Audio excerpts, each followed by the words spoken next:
ಶ್ಲೋಕ 11 ಹೀಗಿದೆ. ಚತುರ್ಭಿಃ ಶ್ರೀಕಂಠೈಃ ಶಿವಯುವತಿಭಿಃ ಪಂಚಭಿರಪಿ ಪ್ರಭಿನ್ನಾಭಿಃ ಶಂಭೋ ನವಭಿರಪಿ ಮೂಲ ಪ್ರಕೃತಿಭಿಃ ಚತುಶ್ಚತ್ವಾರಿಂಶದ್ ವಸುದಲಕಲಾಶ್ರತ್ರಿವಲಯತ್ರಿರೇಖಾಭಿಃ ಸಾರ್ಧಂ ತವ ಶರಣಕೋಣಾಃ ಪರಿಣತಾಃ. ಇದು ಸ್ವಲ್ಪ ಹೇಳೋದಕ್ಕೆ ಕ್ಲಿಷ್ಟ ಅಂತ ಅನಿಸುತ್ತೆ ನಿಮಗೆ.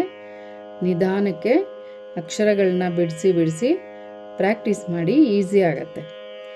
ಚತುರ್ಭಿಃ ಶ್ರೀಕಂಠೈಃ ಶಿವಯುವತಿಭಿಃ